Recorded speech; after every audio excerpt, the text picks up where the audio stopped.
Welcome back, everybody. So I think it's been about a year since I've done a mouse review, and there's multiple reasons behind that. One is I've been extremely busy in real life with work, and also I purchased a new Tesla Model 3 Performance, which has kind of been eating up my attention, or at least my free time, doing that in gaming. It's my first EV. I find it really interesting, especially FSD. I think it's a game changer. And yeah, that's been mainly my attention as far as videos. If you've been subscribed to my channel, I'm sure you've seen notifications for those. Um, but the mouse scene itself, it's kind of been stagnant, to be honest with you guys. It's just really not that interesting. I know that prior to the V4 being introduced today, there was a Logitech Superstrike X2 which came out with haptic feedback. They claim approximately a 30 millisecond reduction in click latency. And some people either swear by it, others say, it doesn't really make a difference. Shape and weight and sensor technology matter more, which, I mean, Logitech has top tier sensor technology regardless. So, I can't buy it anywhere. I would have reviewed it, but I just can't find it in stores anywhere. I have contacts at Logitech that I probably could ask, but I'd rather not. I try to stay independent and just buy my own samples. So I'll probably wait until April, and when it comes into stock, I'll grab it and I'll do a review of it. I do want to say before I start the review for the Viper V4 Pro that I'm no longer doing XLAT or motion sensing, tracing or any of that anymore. Unfortunately, it just eats up way too much time, and for me these days, time is a commodity. And taking these things apart, and in addition to that, and more than that, even because these new mice are sub 1 millisecond, even half a millisecond, it really makes no discernible difference in real life. Okay. So when you're playing a click latency that low and that quick, it's just for bragging rights, I think, for these companies. So if anything, when I do these measurements, I'm just advertising for these companies and not getting anything in return. So why would I waste my time doing that, right? I mean, maybe some of you appreciate that data, but I think, I think end user experience matters a lot more than XLAT gathered data, which really doesn't really mean much. So I'm gonna stay away from that from now. If you guys really want to see it that badly, I may reconsider, maybe leave a comment, let me know what you think. But for now, I think I'm gonna stay away from XLAT. But let's get into this mouse. So here's the box, nothing really to look at. So I didn't really do an unboxing video. Standard box, you open it up. Let me just open this up and show you guys. Open up. Okay. So the mouse comes in here and the dongle is here and that's it. And underneath it, you've got the bungee cable or the bungee cord, which I have hooked up over there. So that's the unboxing experience. Nothing too exciting, okay?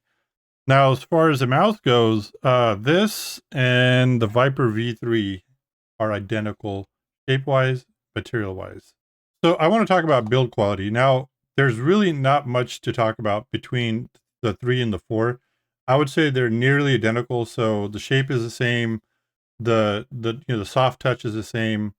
The general build quality overall is the same, even though the V4 now is 4 grams lighter. So this is approximately 50 grams, 49 for the black one.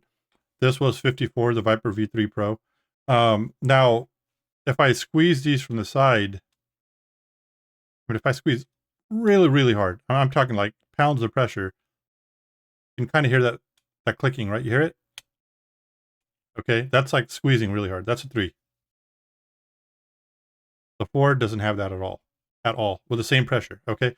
So maybe the 4 is even built a little bit better, or there's just a sample difference between this and this one. Maybe another sample of the 3 won't have that slight click on the side, right? That this one does not. So apart from that though, I mean, if I'm squeezing on the side, you don't get a triggering of the side buttons like you do in other cheaper mice, specifically some of the I don't want to name brands, but there's certain brands out there where you squeeze it and it'll trigger the side buttons, right? Apart from that, the shell is the same. If I push down on it, it's the same build quality. No real difference. Now, as far as the skates go, I think they're pretty much the same as well. Let me move this out of the way. So starting with the Viper V3 Pro, if I push it across, It glides pretty effortlessly on this pad. Same thing with the forwards. These are newer skates, so they're going to have a little bit more friction contact, so they're not going to slide as much. But essentially, they're the same thing. Okay. The sensor window, though, if you look at between the 3 and the 3 is shaped a little bit differently. The 4 has a circular window. The 4 also has a slightly bigger window. I don't know if that really translates into anything meaningful. I doubt it. Speaking of the 4 now, they do have a new Gen 3 sensor, and with it, they've introduced something called frame sync. Okay, so frame sync essentially means, and if you pay attention here on the screen, generally when you have a frame, okay, look at this animation right here. I want to talk about, I'll stop right here. So when you have a frame, and if it's in sync, your sensor, which is down here, it's capturing certain amount of windows, right? Every single time you're moving this, right? And these windows that it captures, the Pixar sensor, it sends it back. It goes through the MCU and it sends it back. The MCU prepares the data and it sends it back to the PC, which is constantly polling. Okay, so if there's a mismatch, let's just go on to the next frame, like shown here. Now you're gonna have a mismatch between the capture window, what the MCU picks up, and what the polling it picks up. So you have what that introduces is jitter. So when you move the mouse left and right like this, especially if you're tracking, say, like in Warzone, Blackout, Apex Legends, Counter-Strike, Valorant, whatever, when you're tracking, you get jitter. So it's not smooth. Your mouse cursor is like kind of jumping around like this, right? So theoretically, when everything's synced, so they had motion sync for the Viper V3. Okay, so this is what the Viper V3 has. And so what this is MCU and the PC in sync together. But again, the PixArt sensor was not in sync with them. So you still had some discontinuous synchronization, and as a result, you still had jitter, okay? So now with the V4, you have complete synchronization. So that's what that does. So in theory, you should have a longer battery life, and you should have reduced jitter or none at all. In addition, there is a feature for both of these mice, the 3 and the 4. So with dynamic sensitivity, what this introduces is a feature that I'll get into later on, but I just want to briefly touch on it. Let me bring up Synapse here.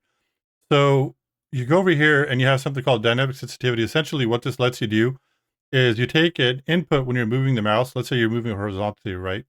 There's input speed that's measured over count over milliseconds.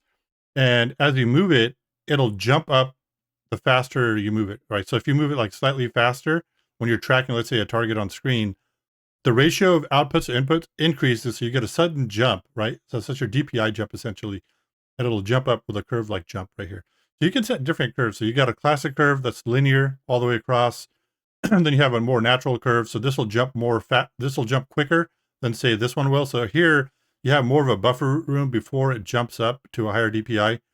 Or over here, you just move it a little bit more, and as you move a little bit faster, it tends to peak up at around like 1.5. Okay, custom, you can set it however you like. So you might be thinking, does this really make a difference in my day-to-day gaming? Like I said, I'll get back to that later on, but the answer is yes. Let's move on to the next features. Another thing that Razer is now talking about is their new Gen 4 switches. Now compared to the V3 Pro, these are a little older gen. So with these, Razer's saying that they have an average latency of 0.204 milliseconds, click latency, right? Now, let me bring up the V3 Pro. I did a XLAT measurement, as you can see the XLAT on the screen. All right, so this is the V3 Pro. At 8K, I measured 0.394 milliseconds. Okay, so slower than what Razer's claiming for the V4 Pro. So I have no reason to doubt their figures. If they're saying it's 0.204, it's probably true. They did probably improve on their MCU, their switches to get a 0.204 milliseconds latency, because the V3 was at 0.394. So it is completely believable if they're claiming that, which would, Razer is traditionally always been the fastest on the market, or very close to the fastest on the market. I think WL Mouse was giving them a competition for a while. So as well as the click latency, they also claim that there's a 12% lighter click force for actuation. And I've found that that is true. Now, this is the Viper V3 Pro. If I click on this, right, and then I click on the V4 Pro, you can probably hear the sound difference. The V4, V3, right? So they sound a little bit different. but the actuation force between the two is also different. So it requires less force for the V4. And if they're saying 12%, I agree with that. It is about 12%. And I can just tell this physically without actually measuring the actuation force that they're probably spot on with that 12% difference. So it's definitely there. It does feel crisper compared to this. This feels a little bit more muddy, the V3 does, compared to the 4. But at the same time, the 4 being crisper is also a little bit more hollow, I think. So it just comes down to personal preference, you know. If you like a heavier click, then the V3 Pro is probably a better pick for you. The V4 is lighter. For FPS gamers, and I think anybody that wants a rapid succession in clicks, the V4 is probably the winner here.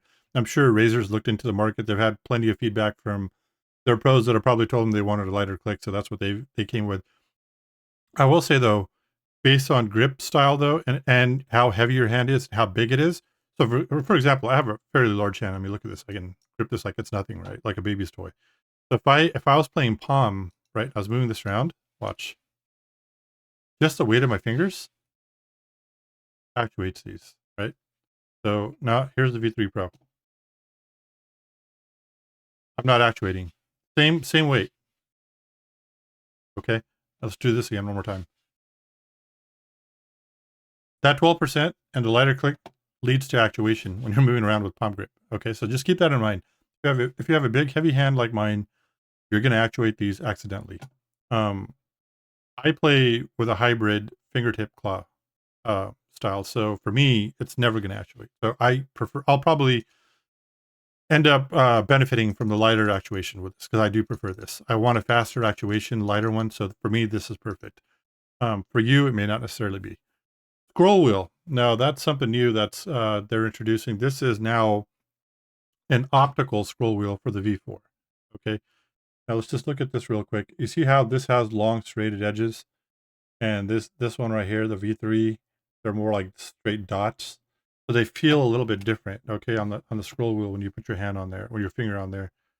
I would say the 4 is a little bit more pleasant. It doesn't rub against the skin of your finger as much as these do. Honestly, it's such a tiny difference.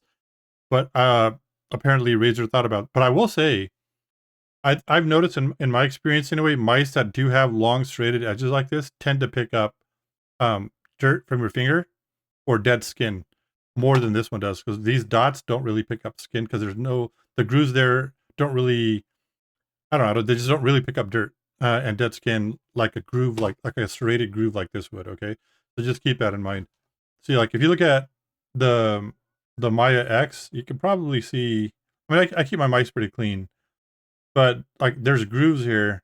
There was some like dead skin there and stuff and dirt, but very minor. You can always clean it. As far as this being optical, though, Razer claims that because it's an optical scroll wheel, right, it's going to have less debounce delay or zero debounce delay. So it'll be lighter. They say that, you know, every scroll will register better and more precisely, blah, blah, blah, compared to mechanical. In reality, who knows, right? If force actuate downward, I think 3 is a little bit lighter, actually. Pressing down, yeah, the 4 is heavier, for sure. For sure, the 4 is heavier. So if that matters to you, just keep that in mind. As far as scrolling it, um, again, the 4 is heavier. Like each step requires more force, whether you're going forward or backward. Okay, just to remember that. If I'm scrolling forward, scrolling back, compared to the V3, the 4 requires more force. So more force to move it up and down, and more force to move it backwards and forward. So just keep that in mind. If you're a type of gamer that requires like really light actuation on the mouse wheel, the 3 might be the better bet because it's cheaper and it's like I mentioned, the wheel's different. Whether the optical really makes a difference in debounce, who knows? I doubt it. 50 versus 54, 4 grams. Are you going to notice it? Maybe. Okay, maybe over hours of gameplay, but realistically, no. No, you're not going to notice it. I mean, look, here's a 60 gram uh, GPX2, right?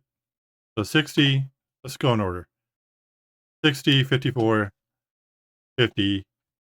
I think Lamzu was like 42, if I remember, something like that, right? Am I going to notice the difference? The Lamzu for sure feels the lightest from all these, or compared to all these. Then I go to the 4. Yeah, slightly heavier than Lamzu. But, you know, if you saw my 3 review, the Viper V3 Pro review, remember I said that because of the size of this thing and the way the weight distribution is, so if I'm holding this like this, look, it's not tipping over, right? It's not like, it's not forward tipping, it's not back tipping. It's staying stable because it's got even weight distribution, right? And because of the shape being longer, you don't really feel the weight over time, okay? Now, if I'm holding this like this and I'm lifting it up, let's say you're doing repetitive lifting, okay? You gotta have a really weak wrist or something where you're gonna notice this over time, okay? But yeah, I mean, the lighter weight, it's easier, it's lighter on the wrist, you probably get less repetitive injuries, right? Just moving it around like this, lifting up. And this is obviously lighter than all of them, so less chance of repetitive injury based on weight, if that really matters to you. Compared to this thing's a brick compared to all of them at 60, right? But again, you know, if you're an adult male, uh, this shouldn't be a problem. Hand size wise, again, I will get to this when I compare the Lamzu to this, because some of you have been asking me questions. Hey, which one do you prefer? Like a year later, I'm still getting comments. Hey, you know, even in my FSD videos, people are like, hey, you know, cool video, but I wanted to ask you about the V3 Pro and the Lamzu. Which one would you pick and why? I thought I covered that in the video, but maybe not. So I figure I'm going to make a separate video here, part 2, where I discuss the pros and cons of both of these. For those of you who are still in the market for both of these, or the V4 Pro, or even the V3, okay? So I still want you guys to consider this as part of the lineup for which mice you want to buy. Because yes, the V4 Pro is technically better on paper than the V3.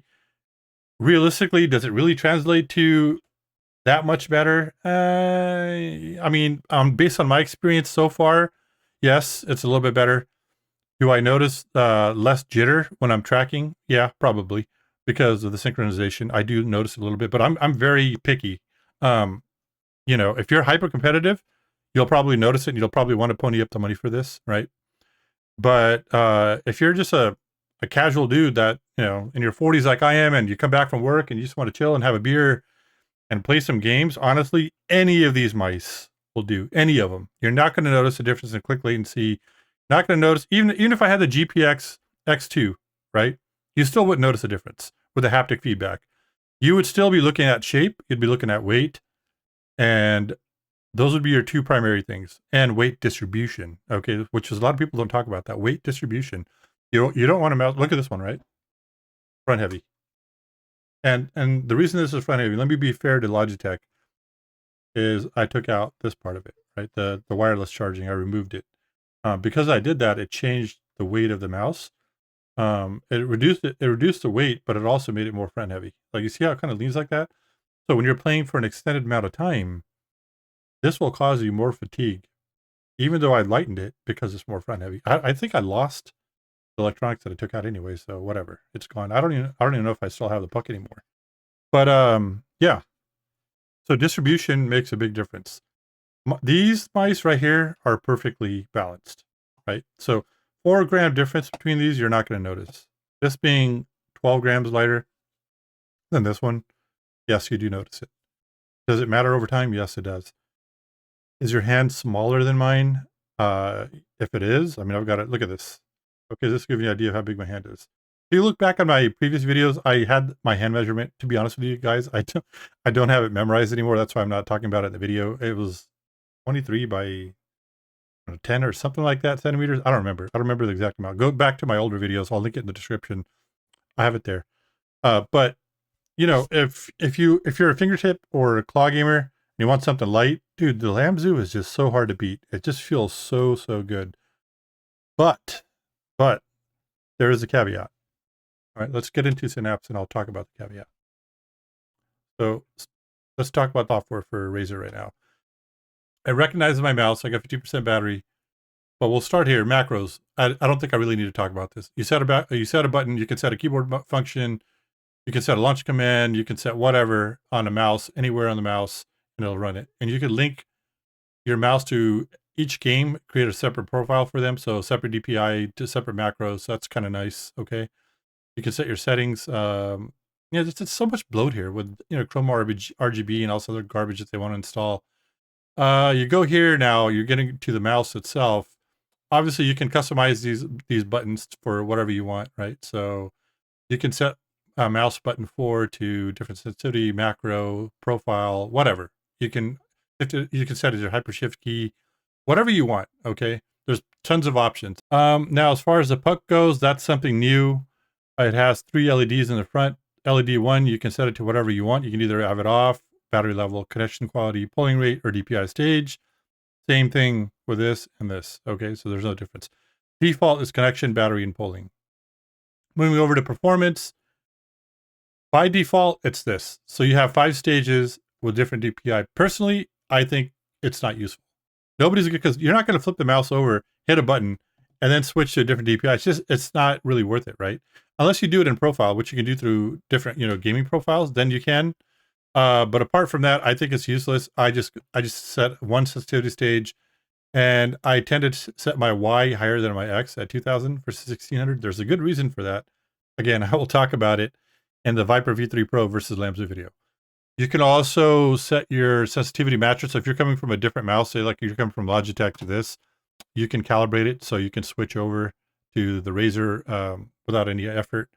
Now, as far as polling rate goes, you go from 125 to 8,000. I will say that unless you have a top-end system, I'm talking, a 500 hertz monitor, 360 plus, and minimum 360 hertz. Okay, 360 hertz plus, and a CPU like a 9800 X3D or 9850 X3D or higher, plus a 5090, where you need 8,000, you're not going to really benefit from it with anything else. So if you have like a 240 hertz monitor or slower, even a 9800 X3D, 8,000 doesn't really do any good. It just eats up your battery time. So you get almost half the battery, and you really don't notice any difference. So I stick to 4,000. Now, as far as DPI, like I mentioned, 1600, 2000, I think that's optimal for this mouse. Power, you can, have a sleep power saving between 1 and 15 minutes is set to 5 for idle. Low power mode as well. Calibration, you have asymmetric cutoff. So essentially that's the travel distance between pickup and landing. You can set it asymmetrically, so you can have a lift-off distance, right? And you can have a landing distance if that matters to you. I just keep it at medium. That works for me just fine. Going over to advanced, dynamic sensitivity, again, like I said, this will change based on your input count. Okay, so if you move it from side to side, okay, I don't know why I'm using Lamzu. If you move from side to side, the input count will move up, okay, with this, and it'll create a graph here. Classic, you have more linear, custom this. So I use this, I use jump. And again, between the Lamzu and the Razer video, I will explain why I use this and what a difference this makes.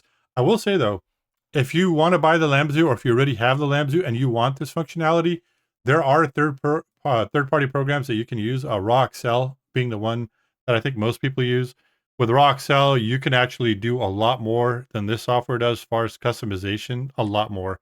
So they have guidelines on how you can do it. But if you don't want to use a third-party program and you just want something simple, then I would say stick to Razer, because it's all integrated, which is really nice that they did that, because other manufacturers don't do this, so you have to go to third parties. And depending on anti-cheat for different games, who knows, maybe it'll pick up on a Roxel and consider a cheat. You never know. But yeah, also I think this is really important. The ability to separate your X and Y, your DPI. The Lamzu does not have this. So when you connect this, if you have the application running as well, it'll tell you to shut the application off. So you can't run Synapse application at the same time as the WebDriver. So just know that when you're running the WebDriver. This is pretty bare bones right now, which personally I prefer. I'm sure they'll end up bloating it just like their full Razer software later on. But you still have all your buttons here. Left click can't be reassigned because you have to reassign left click to another button before you can mess with it. Performance, you have all the sensitivity stages. Of course, I only use the one. There's onboard memory on the mouse, so it remembered my settings for 1600, 2000. Because it's wired right now and I'm charging the mouse, it is dual 8K, right? So it can go up to 8K wired and wireless. I have it set to 4,000 now. Power's it's all the same: wireless power saving, low power mode. Calibration, again, you can set asymmetric cutoff for liftoff and landing, just the same as you can the full software. And dynamic sensitivity is also the same. And my settings were saved under jump with -2 rotation. So it's good to know that the core features that you need on a daily basis to power this mouse are there with the WebDriver. Hopefully they backported to V3 Pro if that's even possible. But if it is, I'm assuming it should be possible. It'd be nice to eventually move this and the V3 Pro over to the same platform for the WebDriver, and that way we can just get rid of the bloated software on the PC itself. So they have a WebDriver, which is nice. But if you guys notice, there's no sensitivity changes for X and Y for DPI, right? So sensitivity in general. So you just got your DPI. I have it at 1600. And that applies to X and Y. You can't separate it. Like you can set up different stages. So you got like 4 or 5 or whatever, right? But you're not switching X and Y, unfortunately. You can set a different color for that or whatever. Polling rate, LOD, angle tuning, but it doesn't. And angle tuning, the Lamzu has it, and so does Razer. Razer has this as well, as you can see here. Let me go back. Where's it at? Right here. Rotation. Same thing as angle tuning. Same thing. Razer has this tool that you can use. Okay. This thing. I found it's garbage. It doesn't work. When I was moving it around left and right, it was suggesting that I set my angle to 21.2 positive, which would be this, right? So when I did this, my mouse, when I moved it left and right, it was going this way diagonally. So that's stupid. It doesn't work. That tool doesn't work. My natural rotation is about -2. You can actually just move it around yourself left and right. And then as you see, depending on how you move your hand around, right? How you move it around, you will see the cursor move, and then you can set your rotation angle manually. -2 ideally. But yeah, that pretty much, I think, covers what I needed to talk about. Again, guys, I'm sorry I don't have X-Lite values for you. Just take Razer's number at face value. I don't think they're lying. So 0.2 for the click latency.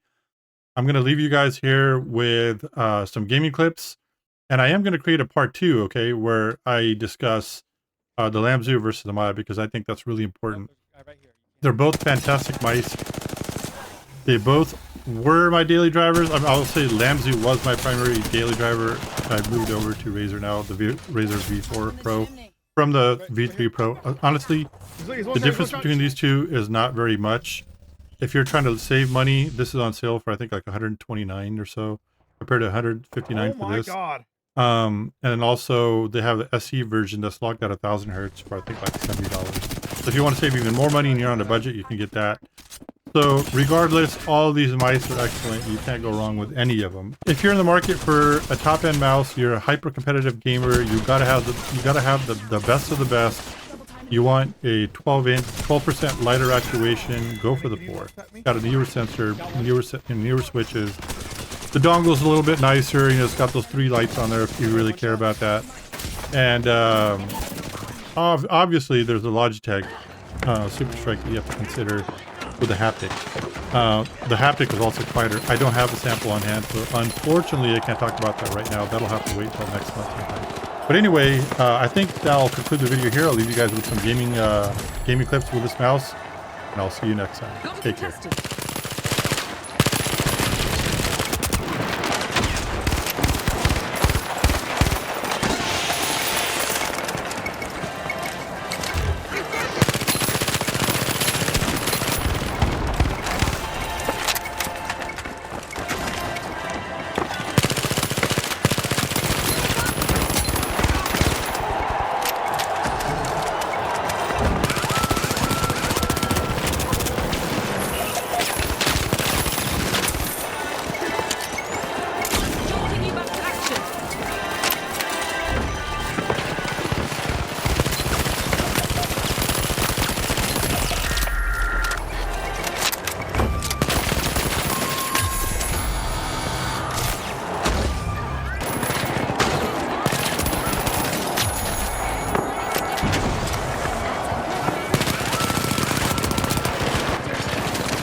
Jesus fucking Christ.